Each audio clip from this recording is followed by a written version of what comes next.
ನೆಹರೂರವರ ಪುಣ್ಯತಿಥಿ. ಅದನ್ನು ಬಹಳ ಗೌರವದಿಂದ ಅಭಿಮಾನದಿಂದ ನೆರವೇರಿಸ್ತಾ ಇದ್ದೀವಿ.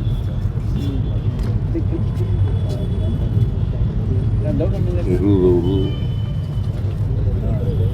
ಸ್ವತಂತ್ರ ಭಾರತದ ಮೊದಲನೇ ಪ್ರಧಾನಿ. 1947 ಆಗಸ್ಟ್ 15ನೇ ತಾರೀಕು.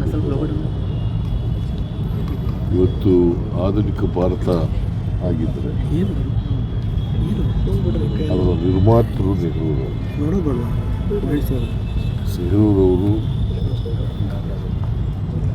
ಈ ದೇಶದ ಬಡತನವನ್ನು ಹೋಗಲಾಡಿಸ್ತಕ್ಕಂಥ ಪ್ರಾಮಾಣಿಕ ಪ್ರಯತ್ನ, ಉದ್ಯೋಗ ಸೃಷ್ಟಿ ಮಾಡ್ತಕ್ಕಂಥ ಕೆಲಸಗಳು, ಜೊತೆಗೆ ಅವರು ಮಿಕ್ಸ್ಡ್ ಎಕಾನಮಿ ಮಾಡಲಿಕ್ಕೆ ಈ ದೇಶದಲ್ಲಿ ಮಾಡಿದ್ರು. ಹಾಗಾಗಿ ಆಧುನಿಕ ಭಾರತ ನಿರ್ಮಾಣ ಮಾಡೋದರಲ್ಲಿ ಅವ್ರ ಪಾತ್ರ ದೊಡ್ಡದು. ಜೊತೆಗೆ ಅವರು ಹಸಿರು ಕ್ರಾಂತಿಗೆ ಅಡಿಗಲನ್ನು ಹಾಕ್ತಾರೆ. ಕೋಆಪರೇಟಿವ್ ಮೂವ್ಮೆಂಟು ಮತ್ತು ವಿಕೇಂದ್ರೀಕರಣ ಇವೆಲ್ಲಕ್ಕೂ ಕೂಡ ಬದ್ಧತೆ ಇದ್ದಂಥ ನೆಹರೂರವರು. ಅವರು 17 ವರ್ಷಗಳ ಕಾಲ ಪ್ರಧಾನಮಂತ್ರಿಯಾಗಿ 17 ವರ್ಷದಲ್ಲಿ ಅನೇಕ ಅಣೆಕಟ್ಟುಗಳನ್ನು, ಅನೇಕ ಕೈಗಾರಿಕೆಗಳನ್ನು ಮಾಡ್ತಕ್ಕಂಥ ಕೆಲಸವನ್ನು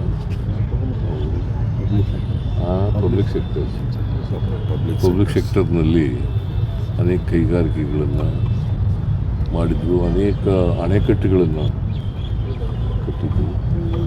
ಸೊ ಹಾಗಾಗಿ ಇವತ್ತು ದೇಶ ಆರ್ಥಿಕವಾಗಿ ಸಬಲತೆಯನ್ನು ಕೊಂಡುಕೊಂಡಿದ್ದಾರೆ ಮತ್ತು ಆಹಾರದ ಸ್ವಾವಲಂಬನೆಯನ್ನು ಕಂಡಿದ್ದಾರೆ. ಅವ್ರು ಹಾಕಿದಂಥ ಅಡಿಪಾಯ ಕಾರಣ ಅಂತಕ್ಕಂಥದ್ದನ್ನು ಇವತ್ತು ನಾವು ಸ್ಮರಿಸ್ಕೋಬೇಕಾಗ್ತದೆ. ಸೊ ಅವನ್ನ ಗೌರವದಿಂದ ನೆನೀತಕ್ಕಂಥ ಕೆಲಸವನ್ನು ಪ್ರತಿಯೊಬ್ಬ ಭಾರತೀಯರು ಕೂಡ ಮಾಡಬೇಕು ಅಂತೇಳಿ ನಾನು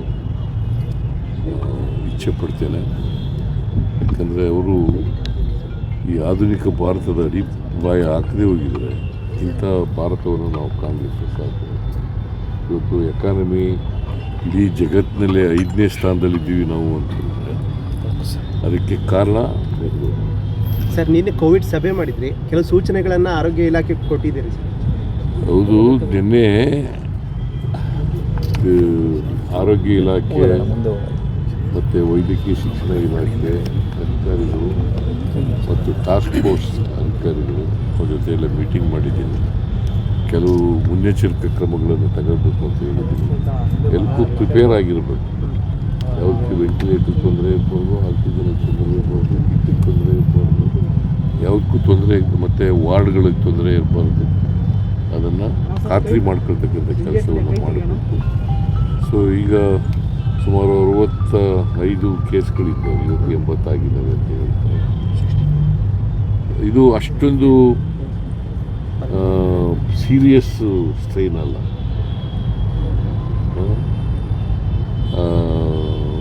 ಬಟ್ ಆದರೂ ಮುನ್ನೆಚ್ಚರಿಕೆಯಿಂದ ಇರಬೇಕಾಗ್ತದೆ.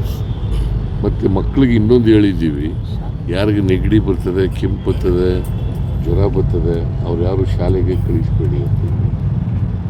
ಮತ್ತು ವಯಸ್ಸಾದವರು ಇದ್ದಾರಲ್ಲ, ಮಲ್ಟಿ ಆರ್ಗನ್ಸ್ ಫೇಲರ್ ಆಗಿರೋರು, ವಯಸ್ಸಾಗಿರೋರು, ಬೇರೆ ಬೇರೆ ಕಾಯಿಲೆಗಳು ತುತ್ತಾಗಿರ್ತಕ್ಕಂಥವ್ರು, ಅವರು ಮಾಸ್ಕನ್ನು ಧರಿಸ್ತಕ್ಕಂಥದ್ದು ಅತ್ಯಂತ ಅಗತ್ಯ. ನೀವು ಕೂಡ ಮಾಸ್ಕ್ ಧರಿಸಿ ಸರ್. ಮಾಸ್ಕ್ ಕಡ್ಡಾಯ ಮಾಡುವಂಥದ್ದು ವ್ಯಾಕ್ಸಿನ್ ಹತ್ತಿರದಲ್ಲಿ ಚರ್ಚೆ ಆಗಲಿಲ್ವಾ ಸರ್? ನಾನು ವ್ಯಾಕ್ಸಿನ್ ಎಲ್ಲ ರೆಡಿ ಮಾಡ್ಕೊಳ್ಳಿ, ವ್ಯಾಕ್ಸಿನು ಸಿಕ್ಕಿದ್ರೆ ತೆಗೆದಿಟ್ಕೊಳ್ಳಿ ಅಂತ ಹೇಳಿದ್ದೀನಿ. ನಾನು ಮಾಸ್ಕು ಕಡ್ಡಾಯ ಮಾಡಿ ಅಂತ ಹೇಳಿಲ್ಲ.